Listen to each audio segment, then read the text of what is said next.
Hi students, welcome to online class. The last class we had discussed about structure of flower. Today we are going to discussing pollination.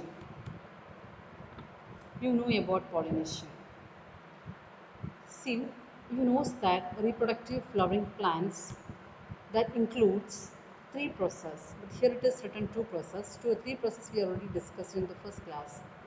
One is the pollination and second one is fertilization, and third one is seed germination. But here we are going to discussing pollination. In this chapter we are going to discuss what? Pollination.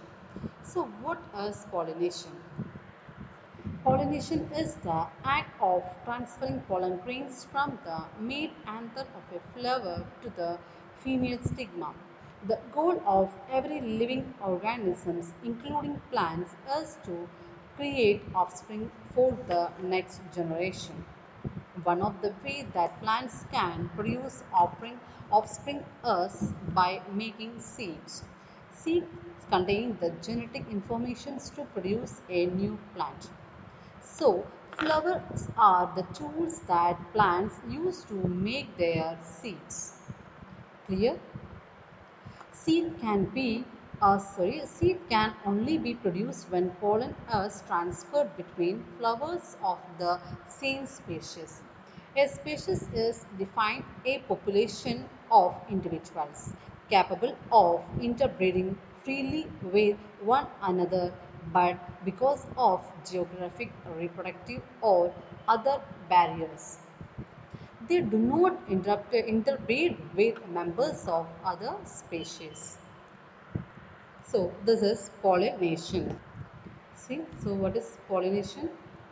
See the pollination transfer of pollen grains from anther of a flower to the stigma of same flower or same plant flower or another flower is called pollination. Okay, transfer of pollen grains from anther of a flower to the stigma of same flower. Maybe the anther of flower from stigma of the same flower. Maybe anther of the flower from stigma of the same plant flower. Or another flower that is called what? Pollination. Next, the pollination has two types. Okay, types of pollination. One is self-pollination and another is cross-pollination. So what is self-pollination?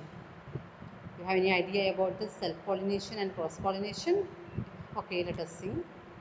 What is self-pollination?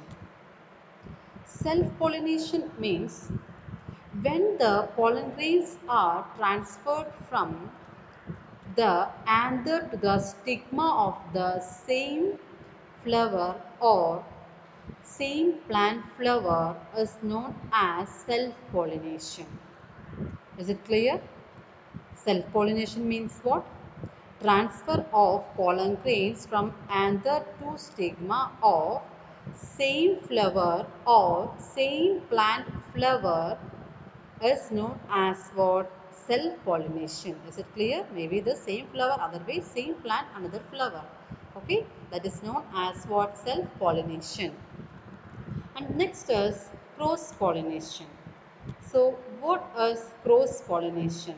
Cross-pollination means the pollen grains are transferred from anther from stigma of another plant flower is known as cross-pollination.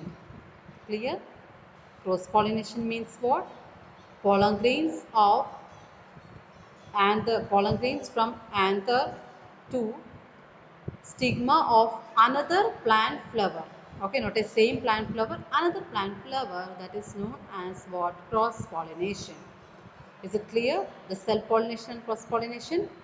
Okay, on the basis of the self and cross-pollination, it is again divided into three.